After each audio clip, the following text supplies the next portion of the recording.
Hello. So now I will make a prediction. I will see with my programmer's super logical, I don't know, something about seeing into the future basically. And I'm going to predict what is going to be the next programming trend.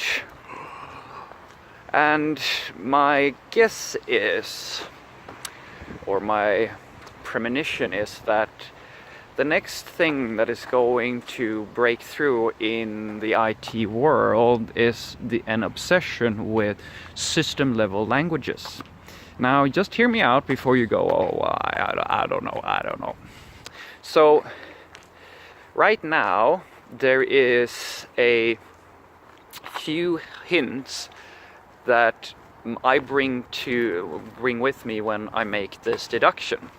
And it's based around a few core things that I've seen. So if we take a look at things that are happening in the IT world that are on the rise in terms of like the most trendy, or I don't know, the most talked about concepts. So for the most part you will hear the term microservices, you will hear a lot of talk about performance, serverless is also coming up, and I think that's probably what's happening right now, that serverless is getting a lot of traction, but I don't think it's going to be that big bang that everybody gets super hyped about, because serverless it's a little bit too, I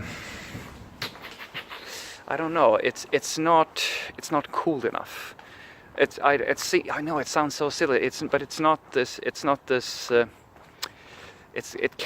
I don't think it's gonna be able to become this trendy, super hot topic like microservice, because microservices are sexy. You can sell microservices.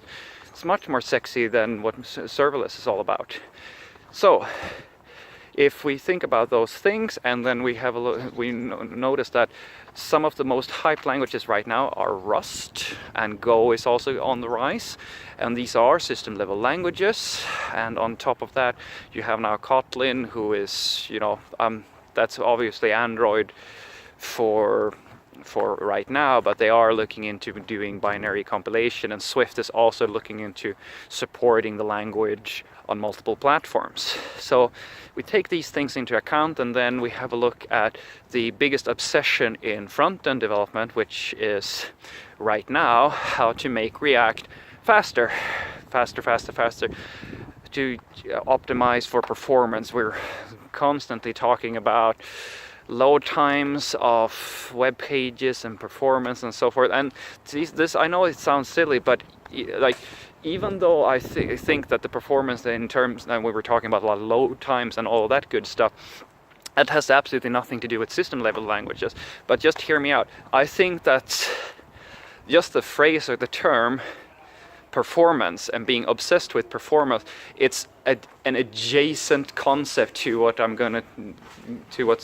talking about. It's close enough that people are going to make the leap into it just because it's a hyped thing that we're talking about right now. So we have WebAssembly, of course, which is coming up, which is very few. It's still in the early stages, but the idea of creating binary code that you send to the browser and then you have it running in the browser. So factoring in the performance obsession in front end, factoring in the rise where like Go is getting a lot of traction in the microservices world, and that Rust is taking, basically I almost feel like it's trying to take the torch from C++ and become like the new de facto system level language. So when you factor all of these things in, I think it's a reasonable guess that we are going to see an obsession with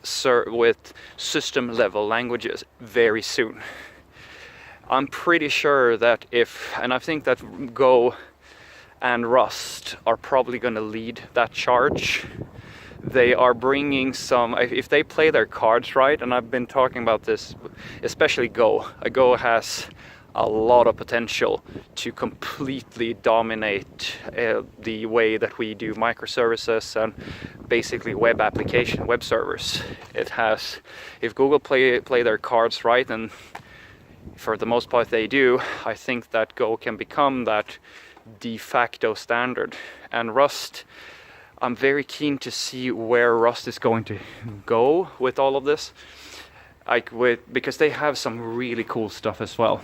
So that's basically is my guess. I'm pretty sure that it's going to move towards, like, the next two trendy things and that we're going to be talking about is maybe serverless, and there's going most likely to be an obsession about system level performance and high performance web application, high performance API, everything high performance. And you can't say high performance without mentioning the,